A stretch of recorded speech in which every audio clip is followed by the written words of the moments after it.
Boa noite, doutor, tudo bem? Tá conseguindo escutar certinho? Tô conseguindo sim, Luísa. Tá conseguindo me escutar também? Tô escutando tudo bem, a imagem, o microfone, tá tudo perfeito. Que maravilha. Gente, esse é o doutor Guilherme, a gente convidou ele para conversar um pouco com a gente sobre essa visão da psiquiatria, da disforia de gênero, principalmente em crianças e adolescentes. Na primeira palestra de ontem, a gente acabou entrando um pouquinho nesse assunto, foi um tema muito pedido e está sendo muito comentado e discutido. Nas reuniões da Liga que fizemos desse ano e ano passado, abordamos esse assunto e, de fato, é muito importante. Então, o doutor vai tentar responder um pouquinho como que isso se aplica desde a adolescência, desde a juventude, e responder algumas perguntas depois no final.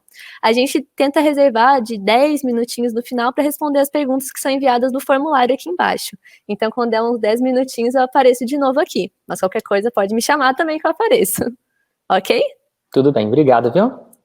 Pode pedir para passar que o Rafa vai passando os slides, então. Tá bom, Boa palestra, obrigado. doutor. Obrigado. Boa noite, meu nome é Guilherme, eu sou psiquiatra e hoje nós vamos conversar um pouco sobre a visão da psiquiatria na disforia de gênero em crianças e adolescentes. Pode passar, por favor.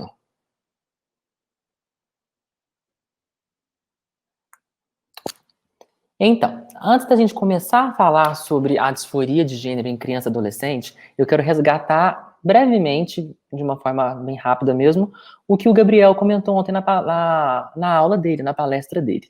Antes de falar da disforia de gênero, a gente tem que tentar entender como a sexualidade do ser humano é formada. A gente tem que lembrar que, basicamente, essa sexualidade ela é influenciada pelo biológico. E o que é esse biológico?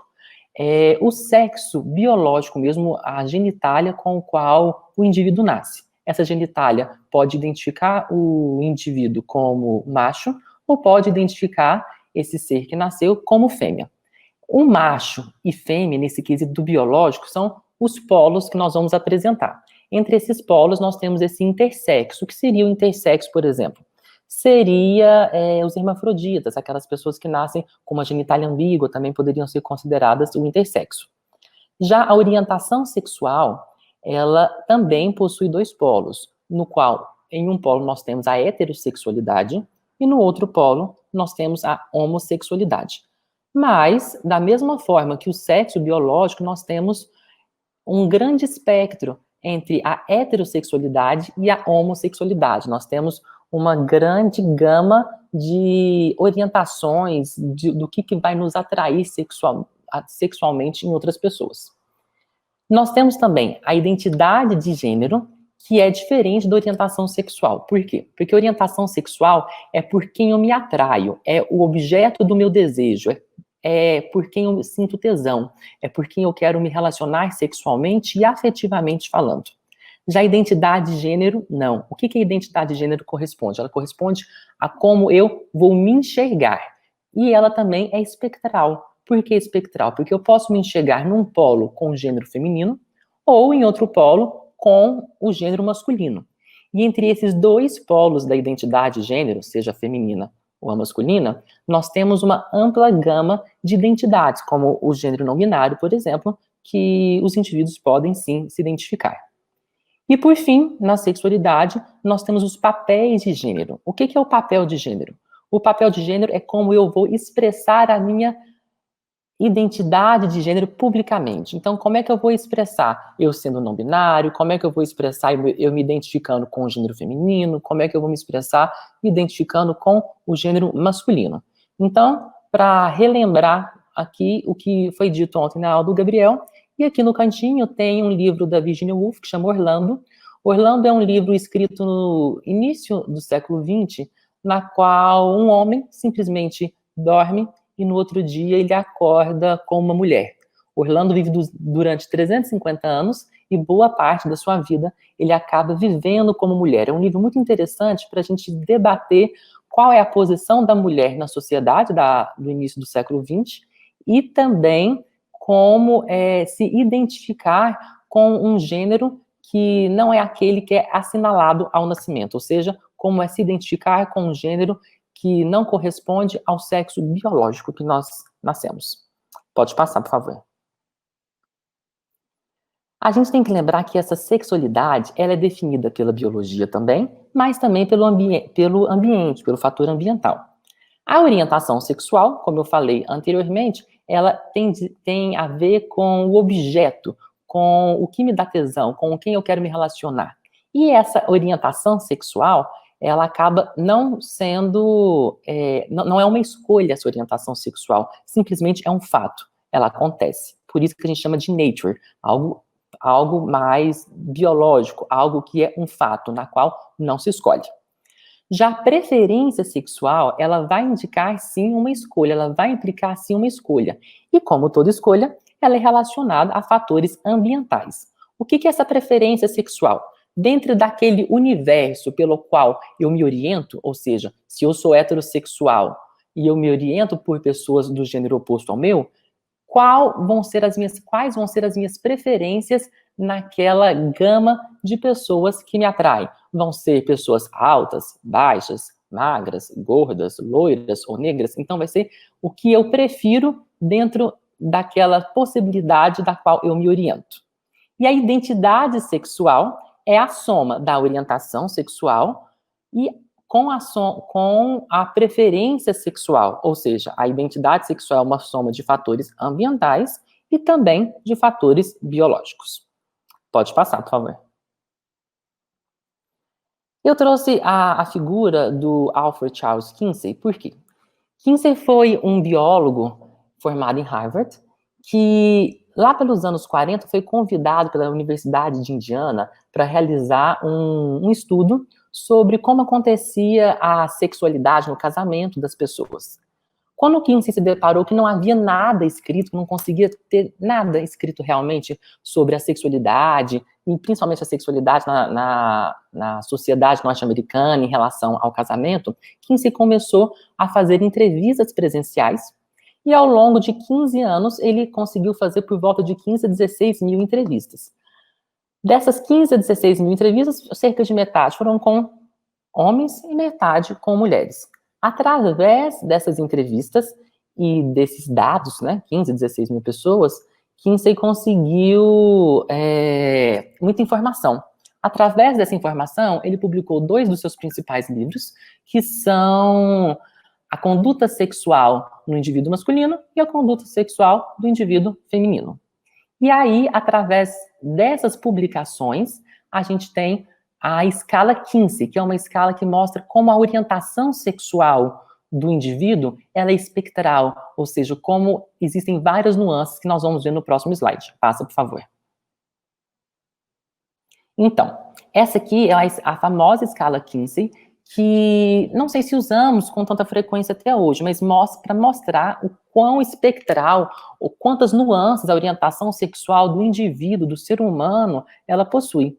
Daquela amostra de cerca de 15, 16 mil pacientes que o Kinsey coletou em 15 anos, 50% dessa amostra era somente 50% dessa amostra se considerava heterossexual exclusiva, ou seja, um polo. No outro polo, somente 4% da amostra se considerava homossexual exclusiva.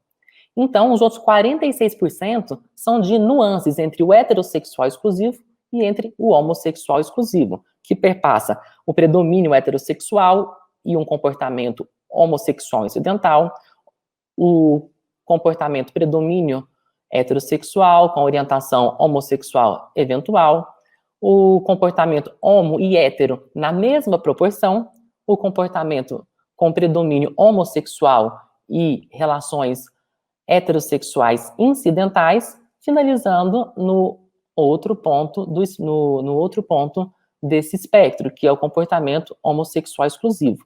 Então, o que eu quero trazer de Kinsey aqui é para mostrar mais uma vez o quão plural nós somos, o quanto espectral a nossa sexualidade é, quantas nuances nós apresentamos, não somente como seres humanos, mas também como seres humanos que possuem sexualidade, como seres humanos que se relacionam uns com os outros. Passa, por favor. E esse conceito de espectro é para mostrar as nuances que a psiquiatria tem. Não é à toa que nos últimos 20 anos o conceito espectral tem vindo muito à tona em relação ao transtorno do espectro autista, ao espectro bipolar, e a sexualidade também entra nessa onda, né? Nessa tendência espectral. Por quê? Porque nós somos subjetivos, não é? Não há como lidar com seres humanos, não há como lidar com o indivíduo, não há como lidar com o subjetivo e querer ser categórico ao extremo, querer ser matemático. Às vezes, na psiquiatria, na psicologia, na subjetividade, 2 e 2 não são 4. 2 e 2 pode dar qualquer tipo de número. Isso vai depender das nuances de cada um de nós. Pode passar, por favor. Então, eu trouxe essa frase, né, essa sentença, que fala que as identidades são problemáticas por conter tantos paradoxos. E são paradoxos sobre o que temos em comum, o que nos separa, sobre o nosso senso de si mesmo e o nosso reconhecimento dos outros, sobre a possibilidade das ações sociais a respeito de nossas identidades. Então, isso aqui vai acabar mostrando o quão plural nós somos e o quão a intensidade que os fatores ambientais, que as nossas escolhas vão interferir em como nós nos vemos, nós sentimos, em como nós nos identificamos, seja sexualmente ou seja em qualquer outra área da nossa vida. Pode passar, por favor? E, por fim, nessa introdução, a gente vai lembrar sempre que a minha orientação sexual e a minha identidade de gênero não são uma escolha, porque a gente escuta muito isso, que por que escolheu ser homossexual, por que escolheu ser bissexual, por que escolheu se identificar com um gênero que não foi aquele assinalado ao nascimento, né? Então, lembrando desse conceito de espectro, mais uma vez, a gente lembrar que a gente pode ser plural e ter possibilidades dentro disso. Quais são essas possibilidades? Nós podemos ser trans e trans hétero, trans homossexuais, trans bissexuais, podemos ser cisgênero e cisgênero com orientação heterossexual, homossexual ou bissexual. Esse conceito de transgênero e cisgênero, eu não vou comentar, qualquer coisa vocês podem perguntar para mim ao final, porque eu vi que o Gabriel comentou isso com vocês ontem e a aula hoje é um pouco extensa para tentar evitar repetir os temas. Mas lembrar que essa pluralidade, ela não é uma atribuição. Não é alguém que chega e aponta o dedo para você. Você é trans, você é cis, você é gay, você é hétero, você é bi. Isso é uma construção, é uma identificação própria. E sim, como todo indivíduo, nós somos dinâmicos. Podemos transitar por todas essas orientações e, quem sabe, também por essas identidades de gênero. Pode passar, por favor.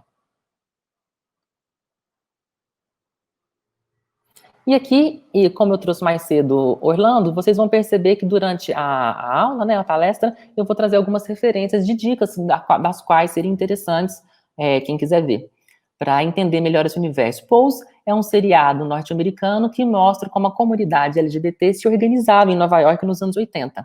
Então, é bem interessante para quem se interessa pelo tema, porque lá a gente vai conseguir ver a orientação homossexual, a orientação heterossexual, bissexual, a identidade de gênero, transgêneros, vamos conseguir também observar o que é identidade travesti, não é?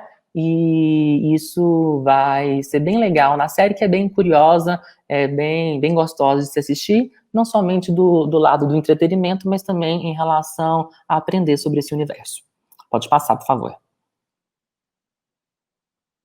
E aí, por fim, nessa introdução, lembrar que nenhuma identidade sexual, mesmo a mais normativa, é automática, autêntica e nem facilmente assumida. É claro que é mais difícil por um transgênero se assumir, para um homossexual se assumir, mas até a orientação sexual heterossexual, ela não é automática, ela não é autêntica. Porque o indivíduo ele tem que começar a pensar sobre si mesmo, sobre si próprio, sobre o que o atrai, o que deixa ele com tesão e o que não deixa. Então, nenhuma identidade sexual existe sem negociação ou sem construção.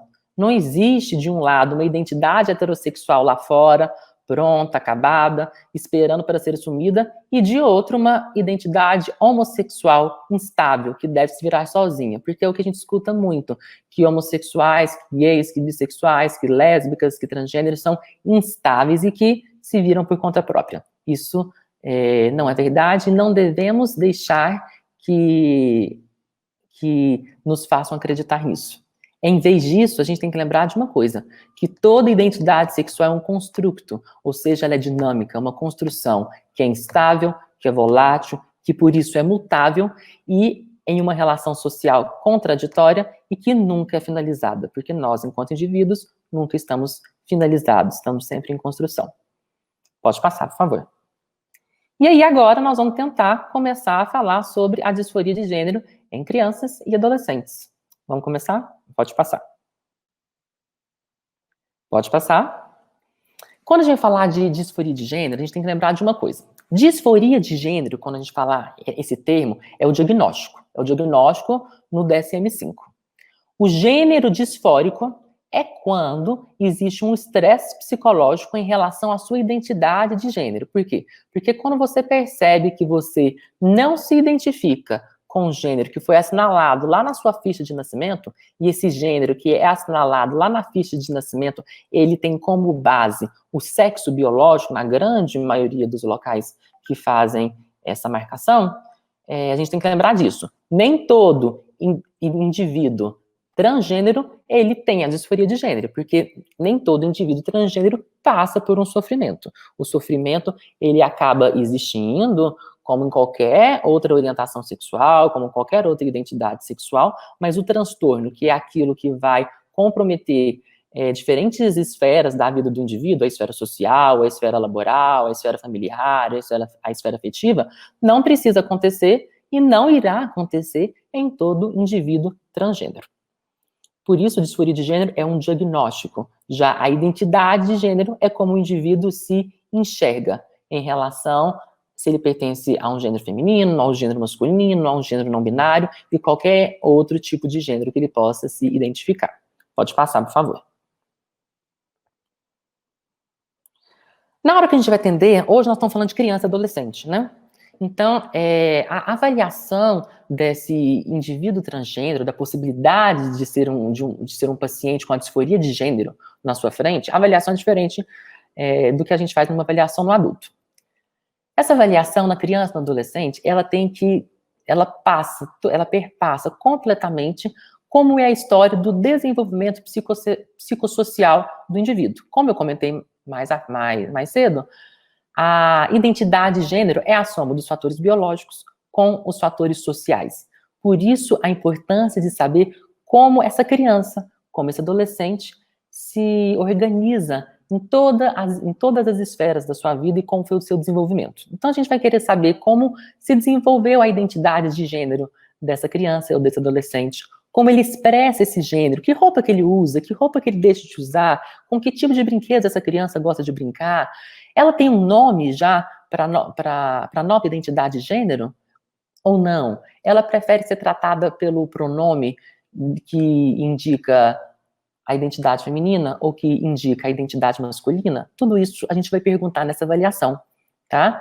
A entrevista tem que acontecer com os cuidadores dessa criança e individualmente também com essa criança e com esse adolescente. De preferência, como sempre a psiquiatria infantil é mestre, né, em fazer isso, e é o padrão ouro que eu considero também, a gente tem que tentar entrevistar, primeiramente, os cuidadores, juntamente com a criança, em um segundo momento, somente os cuidadores, em um terceiro momento, somente a criança, e no fim, reunimos todos novamente, o avaliador com a criança ou adolescente e os cuidadores dessa criança ou adolescente.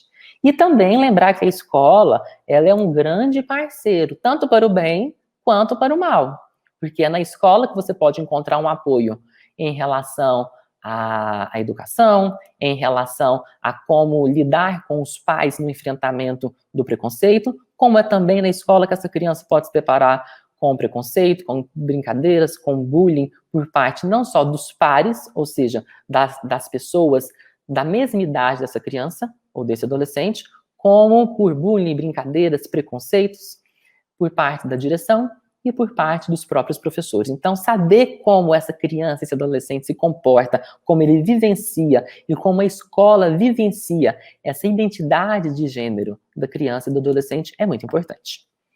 Próximo, por favor. Nessa avaliação, a gente também vai querer entender muito sobre a dinâmica familiar.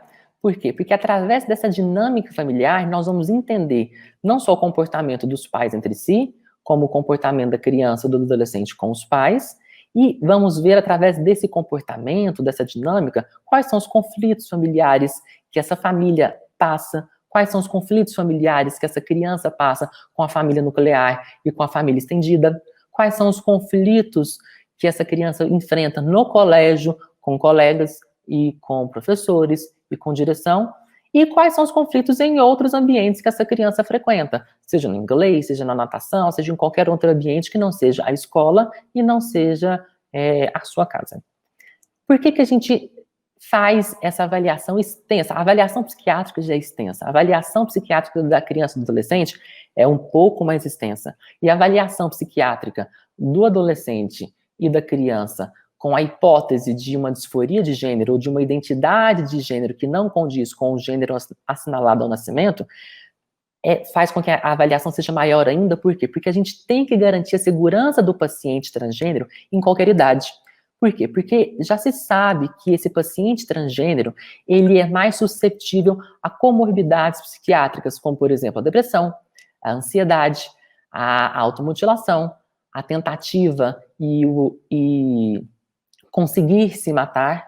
Então, essa avaliação visa, principalmente no final das contas, não é nem promover a transição de gênero dessa criança ou desse adolescente, mas, em primeiro lugar, garantir a segurança física e psicológica dessa criança e desse adolescente.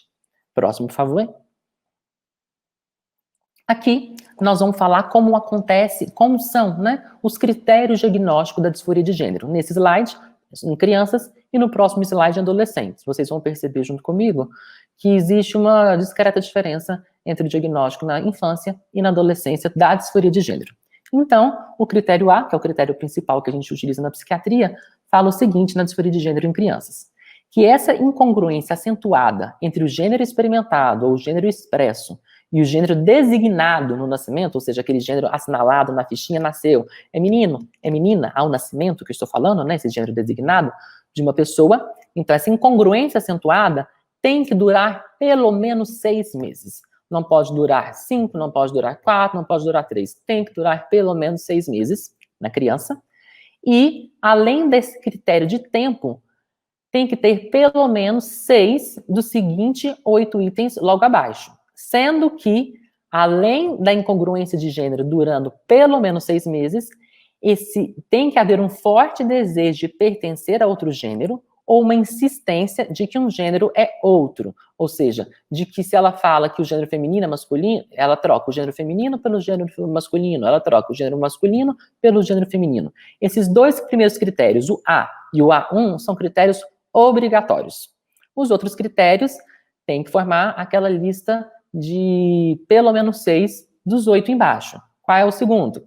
Em meninos, aquele gênero designado ao nascer, há uma forte preferência pelo crossdressing. O que é o crossdressing na infância? É quando a criança, o menino, né, do gênero designado, o indivíduo masculino que foi designado ao nascer, ele apresenta a característica do travestismo. O que é isso?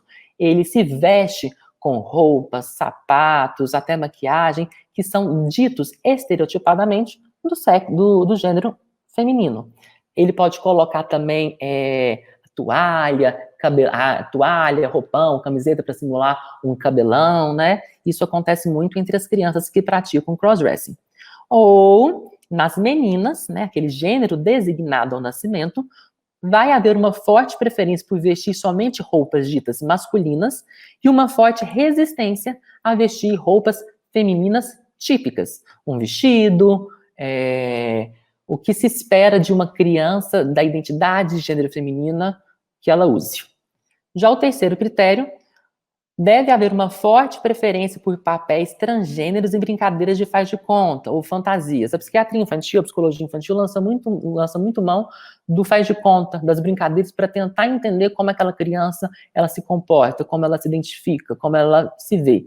Então, nessas brincadeiras, essas crianças vão acabar assumindo o papel do gênero oposto ao que foi assinalado no seu nascimento. O quinto critério, vai haver uma forte preferência por brincar com crianças de outro gênero. Além disso, nós temos o sexto critério, é que em meninos no gênero designado ao nascer, vai haver uma forte rejeição de brinquedos, jogos e atividades tipicamente masculinos, e uma forte evitação de brincadeiras que são acreditadas socialmente de ser tipicamente masculinas, como brincadeiras agressivas, brincadeiras competitivas, e em meninas, o oposto. Vai haver uma forte rejeição de brinquedos, jogos e atividades que são ditos estereotipadamente como femininos. O sétimo tópico, vai haver um forte desgosto com a própria anatomia sexual. Como é que é isso? Aquele menino que se identifica com o gênero feminino, por exemplo, ele vai olhar para o pênis e vai se sentir incomodado com o fato de ter pênis. Ele vai olhar para o pênis, não vai reconhecer o pênis como sendo parte, pode olhar para o pênis e não reconhecer como sendo parte dele. E o inverso também nas meninas que se identificam com o gênero masculino. Ela vai olhar para a própria genitália e não vai se identificar com essa genitália, vai causar um incômodo, vai causar um desconforto nessa criança. E o oitavo e último critério, pode haver um desejo intenso por características sexuais primárias ou secundárias compatíveis com o gênero experimentado. Por exemplo, uma criança que tem o gênero assinalado ao nascimento como feminino, mas ela se identifica com o gênero masculino. Ela vai brincar, da mesma forma que eu falei do cabelão, ela vai brincar como se ela tivesse barba, ela vai se identificar como se ela fosse uma criança forte, musculosa, porque isso é estereotipadamente dito como masculino. Então, ela vai querer ter essas características sexuais secundárias do gênero com o qual ela se identifica, seja ele masculino, seja ele feminino, falando de polos. E lembrar que essa condição desses 8 itens está associada a um sofrimento clinicamente significativo ou a um prejuízo no funcionamento social ou em qualquer outras esferas da vida do indivíduo. Isso pensando na disforia de gênero em crianças. Já na disforia de gênero em adolescentes e adultos, o que vai diferenciar será o seguinte: o critério de tempo para adolescentes, em comparação da criança, os 6 meses que essa identidade vai existir, que essa criança vai se identificar, será o mesmo, serão 6 meses. O que vai diferenciar é o seguinte, que ao invés de ter que preencher 6 tópicos de 8, como acontece nas crianças, nos adolescentes terão que ser preenchidos 2 tópicos de 6. Quais são esses 2 tópicos? O primeiro é aquela incongruência acentuada entre o gênero experimentado ou expresso e as características sexuais primárias ou secundárias. O segundo tópico é o forte desejo de se livrar das próprias características sexuais primárias e ou secundárias em razão da incongruência acentuada com o gênero experimentado e expresso. Como é que isso pode acontecer? Ficou muito grande essa frase no DSM. Por exemplo, aquela adolescente que se identifica com o gênero masculino. A mama está crescendo, ela está com os seios crescendo. Ela vai acabar tentando disfarçar essa mama que está em evidência. Ela pode colocar o binder, que é para tentar diminuir o tamanho da mama marcado na roupa. Muitas meninas trans acabam engordando, porque com o aumento do abdômen, acaba por disfarçar um pouco mais o tamanho das mamas, não é? Meninos trans vão acabar tentando deixar o cabelo crescer, e por aí vai acontecendo. Já o terceiro tópico é forte desejo pelas características sexuais primárias e aos secundários do outro gênero. Então, esse adolescente, ele vai desejar, vamos supor, se for um menino trans, ele vai desejar ter barba, ele vai desejar ter pelos, ele vai desejar ter uma estatura um pouco maior, porque homens são biologicamente um pouco mais altos do que mulheres. Ele vai desejar ter uma massa muscular mais definida, mais intensa, que é o esperado para o gênero masculino. Já o quinto tópico vai ser o forte desejo de ser tratado como outro gênero ou como algum gênero alternativo. Como é que esse forte desejo de ser tratado como outro gênero pode acontecer? Esse adolescente ele pode mudar o nome dele para um nome que se aproxime do gênero com o qual ele se identifica. Ele pode pedir para que os pronomes sejam usados de acordo com o gênero com o qual ele se identifica. E isso geralmente é o principal, o pronome e a mudança do nome, né? Ainda que não seja uma mudança legal, mas uma mudança na rodinha de amigos, que pode se estender para a família, que pode se estender para a escola. Isso vai depender do estágio desse adolescente e de como ele lida e os ambientes nos quais ele está inserido lida com essa identidade de gênero dele.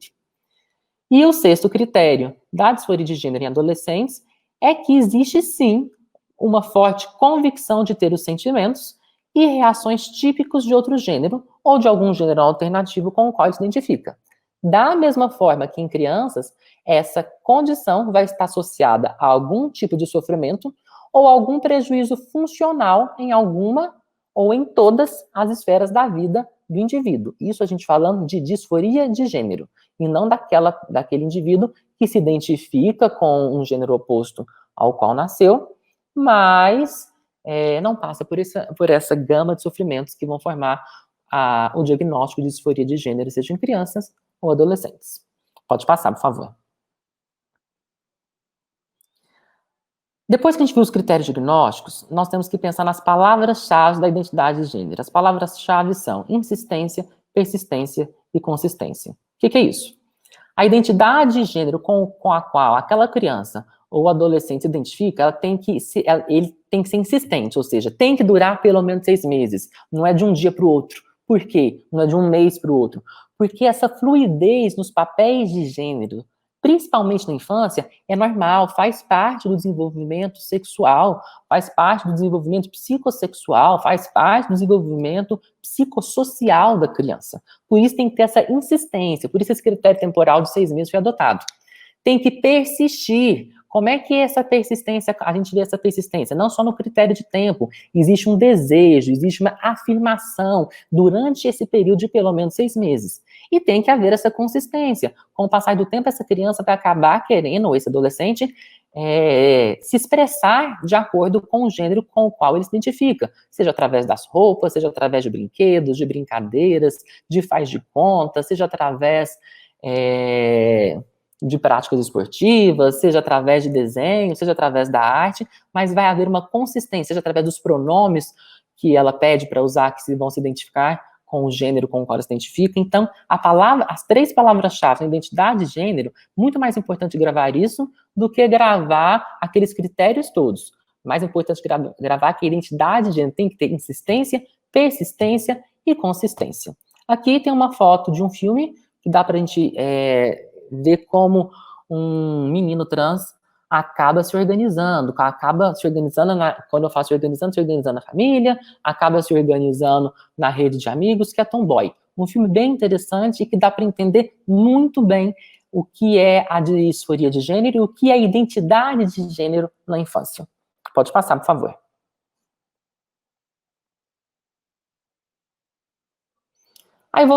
A evolução dos critérios, isso aqui é para a gente passar rapidamente como é que isso começou a acontecer na psiquiatria. A primeira vez que identidade de gênero e transexualidade foi citada no DSM foi em 1980. Hoje nós estamos no DSM-5. Em 1980 nós estávamos no DSM-3. O DSM-3 não trazia disforia de gênero, como é hoje, trazia 3 categorias: transexualismo, transtorno de identidade de gênero da infância e transtorno de identidade de gênero atípico. Tanto o transexualismo quanto o transtorno da identidade de gênero na infância e o transtorno de identidade de gênero atípico, eles tinham basicamente em comum a incongruência entre o sexo biológico e a identidade de gênero. Isso é o que o DSM-3 em 1980 nos trazia. O DSM-3 revisado, que foi publicado em 1987, manteve essa incongruência entre o sexo biológico e a identidade de gênero como um norte, como uma base em relação aos transtornos de identidade de gênero, mas deixou de excluir indivíduos que apresentavam esquizofrenia ou algum transtorno de desenvolvimento sexual. O que é isso? No DSM-3, indivíduos que eram esquizofrênicos e que apresentavam uma incongruência entre o sexo biológico e a identidade de gênero não poderiam ser classificados como transgênero, porque se fossem esquizofrênicos. Por quê? Porque aventava-se a hipótese de que isso poderia ser uma alteração da consciência do eu, que é comum em casos de pacientes com esquizofrenia grave. E também não poderia acontecer no transtorno de desenvolvimento sexual, como aquela criança que nasce com uma genitália atípica e por aí vai. Essa foi o grande marco do DSM-3 revisado, que ele passou a incluir que indivíduos trans poderiam sim ser esquizofrênicos, que indivíduos trans poderiam sim também ter transtorno de desenvolvimento sexual. Próximo, por favor. Já o DSM-4, em 94, traz um termo mais atual, ainda que seja em 94. O transtorno de identidade de gênero com critérios diferentes para crianças e adolescentes. E o DSM-5, que é o qual nós estamos hoje, publicado em 2013, ele muda o nome de transtorno de identidade de gênero para disforia de gênero. Qual o intuito que o DSM-5 quer com isso? Qual o objetivo dele? Diminuir o estigma, diminuir o preconceito sobre os indivíduos transgênero. E ele faz mais. Ele faz com que o diagnóstico da infância seja mais rígido. Por quê? Porque o diagnóstico na infância da transgeneridade vai necessitar, a partir do DSM-5, de uma expressão de gênero, não só a expressão, mas de um desejo ou de uma insistência de pertencer a um gênero que não condiz com o gênero assinalado ao nascimento. Isso aqui no DSM-5 é importante, porque daqui a pouco eu vou comentar com vocês nos slides mais à frente a importância dessa rigidez do diagnóstico na infância. Pode passar, por favor. E aí, hoje, a CID-11 já está pronta para ser usada, ainda nós usamos a CID-10. A CID-11 não chama mais de transtorno de identidade de gênero, ela traz como incongruência de gênero. Por quê? Porque os especialistas, e não precisa nem de especialista para isso, os pacientes que nós observamos, nem todos os pacientes transgênero experienciam a dor, experienciam o sofrimento psíquico. Alguns passam por isso muito bem. E se notou que essa dor, esse sofrimento que o paciente trans passa, na grande maioria das vezes, não é um sofrimento que ele tem um sofrimento por ser trans. Ele tem um sofrimento porque a população trans, ela é muito marginalizada, muito estigmatizada, muito violentada, muito excluída. Então, na grande maioria das vezes, o sofrimento que a população trans passa não é pelo fato de ser trans, não é pelo fato dela se identificar com o gênero oposto do que aquele gênero assinalado ao nascimento. É um sofrimento porque a sociedade não acolhe, a sociedade não entende, a sociedade, na grande maioria das vezes, está pouco lixando para esse indivíduo. Então, a incongruência de gênero vem para diminuir ainda mais o estigma e a patologização do indivíduo trans. E, para mim, o que é uma grande vitória, a incongruência de gênero na CID-11, ela sai do capítulo relacionado aos transtornos mentais. A incongruência de gênero, ela passa a integrar o capítulo de condições relacionadas à saúde sexual. Por que condições? Porque existem várias condições inclusas na CID que não são doenças, como, por exemplo, gravidez. Gravidez é uma condição e não é uma doença e consta na CID. Qual é o intuito de constar condições na CID? É que os planos de saúde, os institutos de saúde, os sistemas de saúde, sejam públicos ou privados, só vão cobrir o tratamento, o acolhimento, o acompanhamento de qualquer indivíduo se a condição desse indivíduo está inclusa no Código Internacional de Doenças.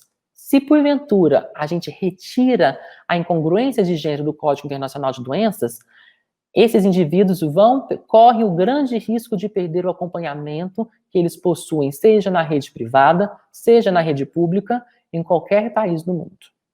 Pode passar, por favor. Quando a gente fala de disforia de gênero, a gente fala de etiologia. Nós temos a etiologia biológica e a etiologia psicossocial. Vale lembrar o seguinte, que nada é certo, não existe a etiologia biológica está correta, a etiologia psicossexual, a psicossocial está correta, a etiologia tal está correta. Não, não há certeza de nada disso em relação a IDA. São apenas hipóteses, são apenas teorias. Pode passar, por favor. Dentro da etiologia biológica, nós vamos falar da genética. O que a genética nos traz em relação aos indivíduos transgêneros? Um estudo, chamado estudo de Dutch, foi realizado com cerca de 23 mil gêmeos, tanto gêmeos monozigóticos como gêmeos dizigóticos.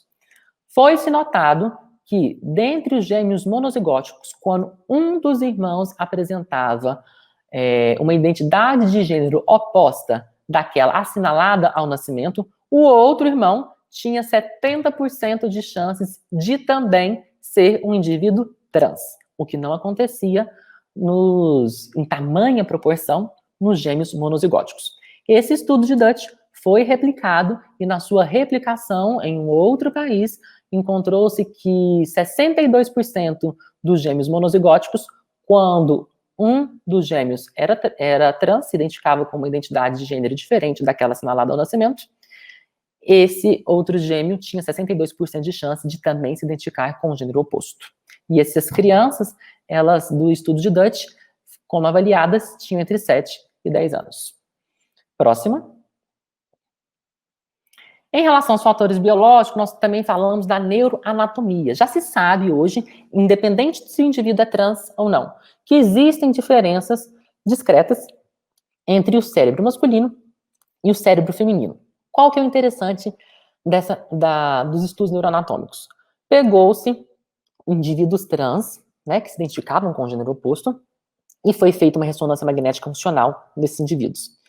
Nos indivíduos trans, a neuroanatomia desses indivíduos avaliados pela ressonância magnética, ela se assemelhava ao gênero com o qual o indivíduo se identificava, e não com a anatomia do gênero com o qual ela foi assinalada ao nascimento, mostrando também que o cérebro do indivíduo trans, isso não é uma evidência, é um estudo pequeno, um estudo que não foi replicado, né? É apenas um pequeno estudo, mostrando que o cérebro do indivíduo trans, ele tem as características com o gênero com o qual o indivíduo se identifica, e não com o gênero com o qual ele foi assinalado no nascimento. Próximo, por favor. Nós temos, dentro dos fatores biológicos, os hormônios. Isso foi até comentado pelo Gabriel ontem. Como que isso acontece? Indivíduos XX, né, meninas com hiperplasia adrenal congênita, apresentam uma maior incidência de disforia de gênero e de identificação com o gênero oposto assinalado ao nascimento. O que isso quer dizer? Que meninas com hiperplasia adrenal congênita, elas tendem a ser mais masculinizadas pela quantidade de testosterona em níveis pré-natais, né, que elas apresentavam. E indivíduos XY, meninos com síndrome da insensibilidade androgênica, desses meninos que possuem uma insensibilidade à testosterona, a maioria, né, na amostra analisada, desenvolveu uma identidade de gênero feminina. Isso já foi testado também em modelos animais. Como isso aconteceu? A gente consegue produzir quimicamente, né, laboratorialmente, a testosterona pré-natal.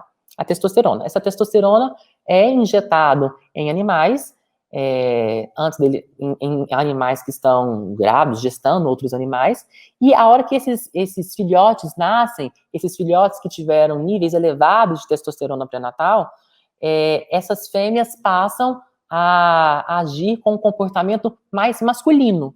A gente não sabe se esse comportamento masculino do animal quer dizer uma identidade de gênero oposta, porque o animal não vai falar, não vai conseguir ter essa identidade de gênero. A gente consegue ver a expressão do comportamento dito masculino no animal quando essa fêmea passa por altos índices de testosterona pré-natal. Pode passar, por favor. E aí, a gente cai numa teoria famosésima, né, desde os anos 90, de meados dos anos 95, que é a teoria queer, postulada pela Judith Butler. Pode passar. O que a teoria queer nos traz? A teoria queer, Butler, fala que o gênero, ela é uma teoria sobre o gênero que vai afirmar que a orientação sexual, ou seja, o objeto pelo qual o indivíduo se atrai e a identidade de gênero é um resultado somente e só do construto social. Ou seja, ela nega não só os fatores biológicos, mas ela nega que a biologia tem algum papel que seja mínimo ou importante em relação a orientação sexual e identidade de gênero dos indivíduos. Por quê? Porque, de acordo com a Butler, não existem papéis sexuais essenciais que foram biologicamente escritos. Por quê? Porque Butler fala que esses papéis sexuais essenciais. O que são esses papéis sexuais essenciais? O que se espera de um homem, o que se espera de uma mulher, ou seja, o que se espera do masculino e o que se espera do feminino, isso é um construto social. A sociedade construiu que homens devem ser agressivos, competitivos, brigões, destemidos e mantenedores, e que mulheres devem ser maternas, carinhosas e sensíveis. Butler fala que isso é um construto social, que o biológico não interfere nessa construção. Pode passar, por favor. E que, por conta dessa construção social, a gente vai se identificar com o gênero feminino ou com o gênero masculino, pensando nesses dois polos somente agora, por conta de uma repetição estilizada de atos. Por quê? Porque o homem e a mulher estão na Terra há tanto tempo, estão exercendo os mesmos papéis há tanto tempo, foi se convencionando de que homens seriam assim e mulheres seriam assados, que a identificação de gênero ela é baseada somente no que a gente enxerga dessa repetição, que ela chama de repetição estilizada de atos. Por isso, ela ainda fala mais, que não se pode fazer referência a um corpo que não tenha sido desde sempre interpretado mediante significados culturais. Pode passar, por favor. Por fim, ela explicita e analisa os processos a partir de uma perspectiva comprometida. Butler é muito comprometida com aqueles socialmente estigmatizados, socialmente marginalizados. Quem que são esses socialmente marginalizados e estigmatizados em relação à sexualidade? Os LGBTs. Butler, ela está totalmente comprometida com a população LGBT por conta do estigma, do sofrimento, da marginalização que essa população sofria nos anos 90, quando ela começou a estudar isso, e continua sofrendo até hoje. Então, ela dá atenção à formação de identidades sociais normais ou desviantes, ou seja, ela dá atenção à formação de identidades sociais ditas heterossexuais, entre aspas, normais, e as desviantes, e nos processos de formação de sujeitos e de desejos classificados em legítimos e ilegítimos, porque ser heterossexual é um desejo classificado como legítimo, e ser homossexual ou ser transgênero é um desejo classificado, de acordo com a Butler, como ilegítimo, não por ela, mas ilegítimo pela sociedade que marginaliza e violenta essa população transgênera e LGBT também. Próximo, por favor. Em relação ao curso, como é que isso acontece? O curso da disforia de gênero. Essa avaliação, ela foi feita antes dos anos 2000, ela é diferente, antes dos anos 2000 e após os anos 2000. Por quê? Porque antes dos anos 2000, os critérios diagnósticos eram outros. Os critérios diagnósticos antes dos anos 2000 eram critérios diagnósticos do DSM-3 e 3 revisado, 4 e 4 revisado. E eles não eram tão rígidos. Então, antes dos anos 2000, somente 2 a 9% das crianças permaneciam adolescentes transgênero. Após os anos 2000, quando os critérios diagnósticos se tornaram mais restritos e passou a vigorar o DSM-5, as crianças transgêneras, cerca de 12 a 39% dessas crianças continuavam a se identificar enquanto transgêneros na adolescência, mostrando que a mudança do critério diagnóstico foi importante para fazer com que a gente identifique melhor a criança transgênero, ao ponto que ela vai permanecer transgênero, ela vai permanecer se identificando com outro gênero durante a adolescência.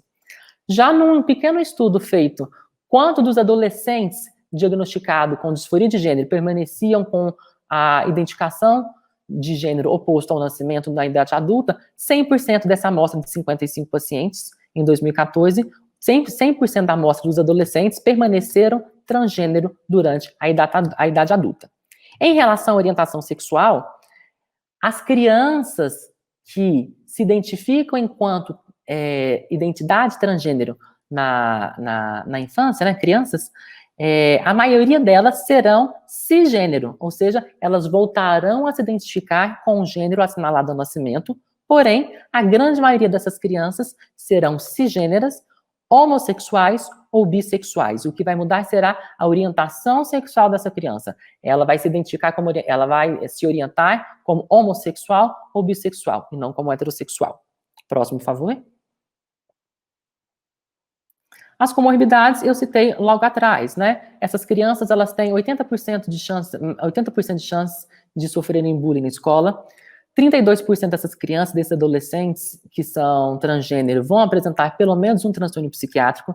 Dessa amostra que vai apresentar pelo menos um transtorno psiquiátrico, 21% desses transtornos serão ansiedade, 12% serão transtornos do humor, como, por exemplo, episódios depressivos maiores, e essas crianças e adolescentes vão apresentar em uma frequência muito mais elevada a automutilação e as tentativas de suicídio em decorrência ao estigma, em decorrência ao preconceito, em decorrência ao sofrimento que elas vão passar nos ambientes nos quais elas estão inseridas. Pode passar, por favor. E a terapêutica, ela vai depender da idade. Nós temos a terapêutica para crianças pré-púberes e a terapêutica para adolescentes. Nas crianças pré-púberes, existem 3 tipos de terapêutica. Primeiro é o modelo terapêutico. O modelo terapêutico é o modelo mais antigo e dito preconceituoso que a gente lida, né? Ou pelo menos está lidando cada vez menos. Por quê? Porque no modelo terapêutico existem esforços indiretos, como o ambiente do dia a dia, o aconselhamento parental, e esforços diretos, como a psicodinâmica, a TCC e a psicanálise, com o objetivo de que a criança deixe de se identificar com o gênero oposto e passe a se identificar com o gênero assinalado ao nascimento. Por quê? Esse modelo justifica que a identidade de gênero não acontece na infância e, por isso, ela não pode ser moldada nessa idade. Ele acredita que a identidade de gênero ela vai acontecer, ela vai se firmar somente a partir da adolescência e na vida adulta. Próximo, por favor. Já o modelo Watchful Waiting, ele não recomenda uma transição social de gênero, ou seja, não recomenda que a criança mude o nome, não recomenda que a criança tenha pronomes adequados ao gênero com o qual ela se identifica, mas também não limita o papel de gênero da criança. Esse modelo acredita que a criança tem que ter a vivência com a qual, qualquer vivência em relação ao gênero que ela quiser, seja ao gênero feminino num polo, seja ao gênero masculino no outro. Porém, o objetivo do Watchful Waiting é fazer com que a criança, aguardar que essa criança cresça e aguardar sob a perspectiva de atendimento psicológico, atendimento psiquiátrico, para que futuramente ela decida sua identidade de gênero. Por quê? Porque o Watchful Waiting acredita que a maioria das crianças com disforia de gênero desistirão da transição de gênero quando mais velhas. Por que o Watchful Waiting acredita nisso? Porque ele se baseia muito nos critérios diagnósticos da disforia de gênero antes dos anos 2000, critérios diagnósticos que não eram tão estritos, e por não serem tão estritos, eles não diagnosticavam tão bem as crianças com disforia de gênero, porque antes dos anos 2000, somente o fato da criança apresentar um comportamento crossdresser, ou seja, somente o fato dela se travestir, já era identificado nos estudos que a criança era transgênero. Quando não é, a transgeneridade não é somente se vestir com roupas do sexo oposto, tem a ver com um construto muito maior, tem a ver com existência, com consistência e com persistência. Próximo, por favor. E a abordagem afirmativa, que é o que tem sido ou se esperado usar cada vez mais. O que a abordagem afirmativa nos traz? Que qualquer identidade de gênero é igualmente desejável. Se você se identifica com o gênero masculino, com o gênero feminino, com o gênero não binário, tanto faz, porque todos têm as suas belezas e todas têm as suas singularidades. O objetivo da abordagem afirmativa é fazer a transição social de gênero ainda em crianças pré-púberes. Por quê? Porque as crianças pré-púberes com identidade de gênero oposta àquela ao nascimento, quando elas conseguem fazer essa transição social, elas apresentam menos quadros depressivos, menos quadros ansiosos, menos possibilidade de sofrimento no total. Só que essa transição, ainda no pré-púber, é claro que é uma transição com acompanhamento psicológico, com acompanhamento psiquiátrico, com acompanhamento dos pais, não só acompanhamento, consentimento, com acompanhamento da comunidade, com a escola envolvida, com a endocrinologia, com a pediatria envolvida. Então, não é simplesmente chegar e falar, quero fazer a transição social do meu filho. Não, é ter um acompanhamento sério, profissional e longitudinal da criança e do ambiente no qual ela está inserida. Próximo, por favor. Já a terapêutica nos adolescentes é dividida em reversível e parcialmente reversível. O que é reversível? É o bloqueio da puberdade com análogos da gonadotrofina. O que é isso? Quando esse adolescente está entrando, tá entrando no estágio Turner 2 ou 3, você vai fazer o quê? Você vai bloquear a puberdade dessa criança. Com qual intuito? Para que essa criança ela não entre na puberdade do gênero com o qual ela não se identifica. Porque já se observou que quando o maior sofrimento que esse adolescente vai passar é quando os caracteres sexuais secundários do gênero com o qual ele não se identifica começam a aparecer. Quando o seio começa a crescer e você se identifica no gênero masculino, quando a barba começa a crescer e você se identifica no gênero feminino. Isso gera um sofrimento psíquico gigantesco. Isso leva a um grande sofrimento para esses adolescentes.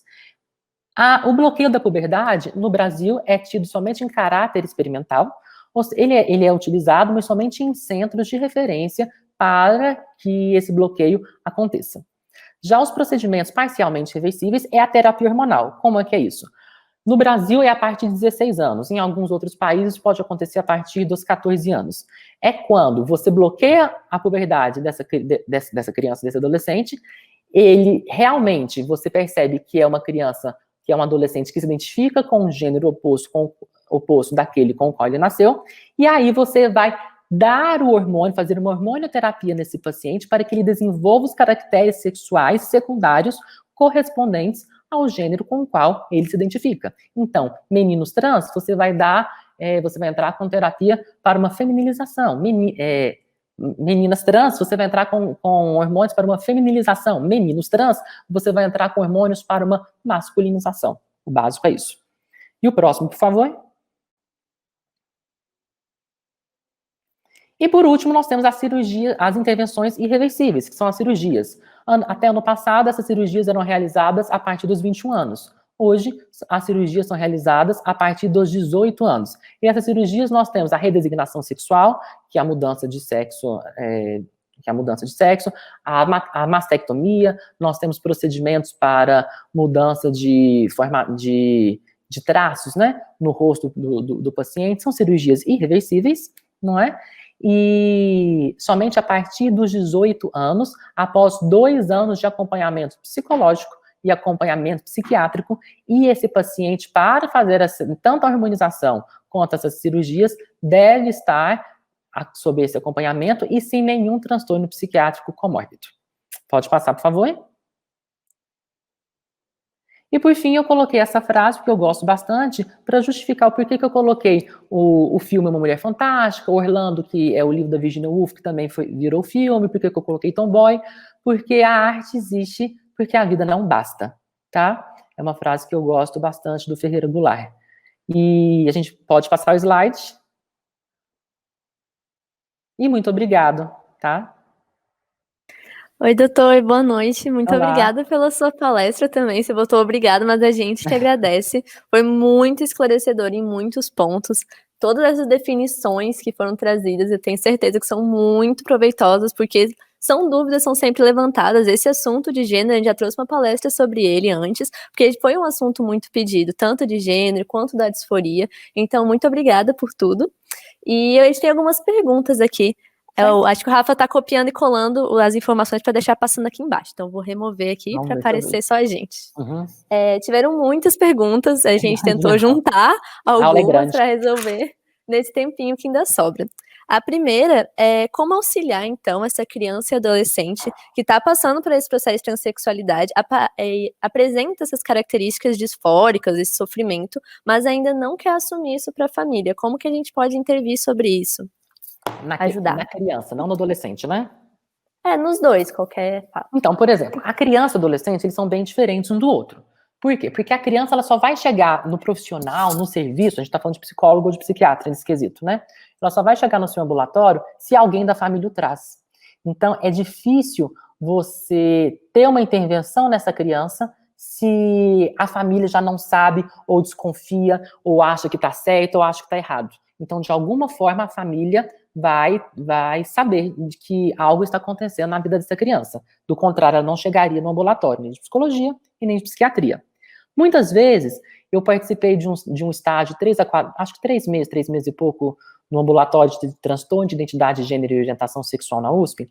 A gente recebia crianças, sim, né, teve paciente até de 4 anos, mas a gente recebia crianças que não eram, ou adolescentes, que não eram trazidos pelos pais, eram trazidos ou pelos avós, ou por um padrinho, ou por um tio, porque esse padrinho, esse avô, esse tio, ele percebia que a criança não se identificava de alguma forma com o gênero com o qual ela foi assinalada ao nascimento e que ainda assim ela apresentava sofrimento. Então o que eu quero trazer para vocês é que de alguma forma algum parente na criança vai trazer isso para o ambulatório. Ela não chega away, ela não chega à toa, né? O adolescente não. O adolescente, ele precisa de estar acompanhado em relação à disforia de gênero, mas eu já vi muitos adolescentes que chegam sozinhos, que agendam as consultas sozinhos, e a gente tem que simplesmente que orientar, que ele precisa trazer alguém que ele confie. Então, orientar esse adolescente, olha, se abra com alguém da sua família, com que você confie, com que você sinta segurança física também, né, que isso é muito importante, e segurança psicológica, para que você venha acompanhado ao ambulatório, porque isso lida com a sexualidade, ainda mais de criança, adolescente, lida com uma fragilidade muito grande, não somente do profissional, da sociedade, mas da família. Então, assim, tem que estar muito tintim por tintim para que essa criança consiga ser recebida na família, ser recebida no nosso ambulatório e para que não haja um entrave entre o ambulatório e o paciente e a família. Ok, obrigada. E a outra pergunta, a última que a gente vai fazer por hoje, que também teve bastante dúvida, é se tem uma faixa etária que é predominante para começar os sintomas da disforia e como que a gente pode observar isso e tentar evitar esse sofrimento precocemente. Uhum. Existe, assim, existe. Geralmente, a faixa etária que isso começa a se mostrar é quando a criança, estou falando de criança, né? É quando a criança, ela começa a diferenciar na cabeça dela o que é feminino, o que é masculino, o que é vagina, do que é pênis, que homem tem barba, teoricamente, né? Que eu não tenho, mas que homem tem barba e que mulher não tem. Isso acontece por volta entre seus 4 e 7 anos. O que pode acontecer é geralmente uma idade que é 4 e 6 anos, 4 e 7 anos. E aí você vai começar a perceber como? Através das brincadeiras.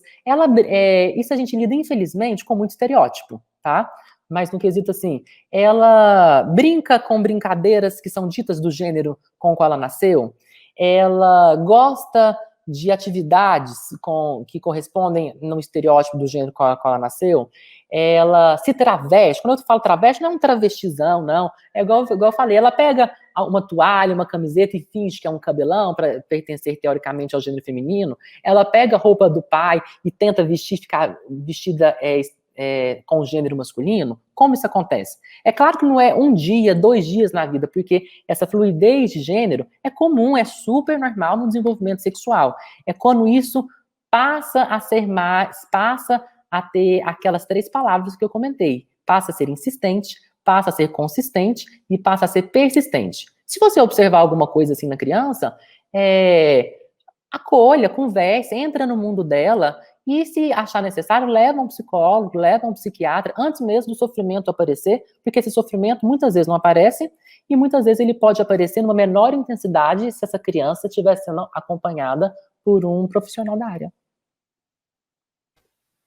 Ok, doutor, muito obrigada. É um assunto muito amplo, a gente podia tentar esgotar ele, mas eu acho que nem com 3 horas de palestra a gente consegue falar sobre tudo, mas eu acho que foi muito bem resumido e suscitado nessa 1 hora, então eu queria agradecer muito pela sua participação. Tenho certeza que muita gente gostou, já estão chegando também os comentários lá no post de palestrante elogiando. Gente, já tem um post pro doutor, inclusive ele tá marcado, se vocês quiserem mandar alguma mensagem, podem conversar, tem o contato aqui embaixo também. E é isso, queria agradecer pelo tempo, pela disponibilidade e desejar uma boa noite. Obrigado, Luísa, foi ótimo. Obrigado, viu? Ok, Até doutor, mais. tchauzinho, Tchau, obrigada. até mais.